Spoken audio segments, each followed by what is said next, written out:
We provide you the platform to turn your dreams into reality. Give wings to your aspirations with KR Mangalam University. News nation की team Poonch sector में उस artillery position पर भी पहुंची जहां से PoK में आतंकी ठिकानों को दहला दिया गया था। जहां से लड़ी गई जंग वहां है इस वक्त न्यूज नेशन और हम आपको भारतीय सेना के आर्टिलरी पावर से रूबरू करा रहे हैं। इस वक्त हम आपको लेकर चलते हैं सीधे कमांड एंड कंट्रोल सेंटर में, जहां से तय होता है कि हमारे आर्टिलरी का फायर पावर दुश्मन के किस ठिकाने को किस ताकत के साथ निस्तेनाबूद करेगा और किस तरह से इसके पीछे की तैयारी है। ये दरअसल देखने के लिए हम आपको लेकर आ रहे हैं यहाँ एक ऐसे बंकर में जो कि पूरी तरह से कमांड एंड कंट्रोल सिस्टम जो है यहाँ पर आपको दिखाई देगा। और ये आर्टिलरी का कमांड एंड कंट्रोल सिस्टम किस तरह से काम करता है ये दरअसल आप यहां पर मौजूद सॉफ्टवेयर्स यहां पर चल रहे कामकाज के जरिए देख सकते हैं। थोड़ा बहुत जो पब्लिक डोमेन में है उसके हिसाब से हम आपको बताने की कोशिश करेंगे कि किस एक्यूरेसी के साथ जब भारतीय सेना गोली का जवाब गोला से देती है तो दुश्मन का बंकर और उसका समूचा ठिकाना दहल जाता है, जो कि ऑपरेशन सिंदूर में देखा गया।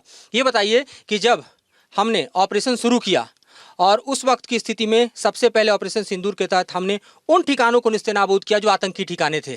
कितनी एक्यूरेसी के साथ फायर पावर हमने यूज किया? जैसे ही हमको उधर के उनके जो आतंकी ठिकाने थे या लॉन्चिंग पैड थे उनको आइडेंटिफाई किया और उनको पूरी एक्यूरेसी के साथ हमारे पास जो सॉफ्टवेयर है उसको उनका एक्यूरेट डाटा और जल्दी डाटा में प्रोवाइड करता है, जो हम अपनी गनों को पास करते हैं और बिल्कुल अचूक बमबारी के साथ हमने उनको पूरी तरह नेस्तनाबूद किया।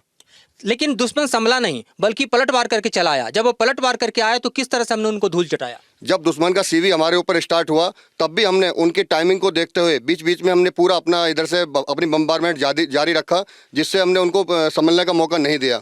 अगर मोटे तौर पे हम समझने की कोशिश करें तो किस तरह से जो कमांड एंड कंट्रोल जो है वो काम करता है और बेहद एक्यूरेसी के साथ भारतीय आर्टिलरी जो है वो दुश्मन को दहलाती है।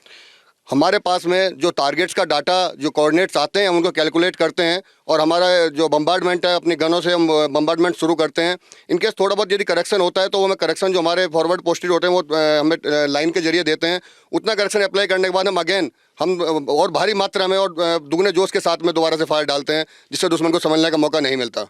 तो जाहिर तौर पे देखिए यहाँ पर काम करने वाले जो सॉफ्टवेयर हैं वो एक्यूरेसी को तय करते हैं। एक्यूरेट डाटा जो है वो दरअसल एक्यूरेट टारगेट को हिट करने में बेहद मददगार साबित होता है और भारतीय आर्टिलरी की ताकत यही है क्योंकि कॉम्बैट रेडी हमारी सेना ऑलवेज प्रैक्टिस में होती है, ऑलवेज ड्रिल में होती है। और इसी का परिणाम था ऑपरेशन सिंदूर के दौरान हमने देखा कि जब आतंकियों के ठिकाने उड़ाए गए तो बिल्कुल सटीक निशाना लगा और उसके बाद जब दुश्मन ने पलटवार किया तो भारतीय सेना के पलटवार से दुश्मन के बंकर ठिकाने और उसकी समूची तैयारियां जो है उस जमीन दोज होती नजर आई, उसके परकच्चे उड़ते नजर आए। जाहिर तौर पे ऑपरेशन सिंदूर भारतीय सेना के लिए नहीं बल्कि भारत के 140 करोड़ लोगों के लिए गर्व का विषय है, क्योंकि हमने आतंकी ठिकाने डहलाए और उन आतंकियों के मदद के लिए पाकिस्तान जब अपनी सेना को झोंकने की कोशिश कर रहा था तो उसकी सेना को भी हमारी सेना ने, इस आर्टिलरी ने, इस गोले ने झुलसाने में कोई कमी नहीं छोड़ी। राकेश सावत के साथ Madhurendra Kumar, news nation LOC। News nation अब व्हाट्सएप पर खबरों की ताजा अपडेट के लिए न्यूज नेशन के इस QR कोड को स्कैन करें।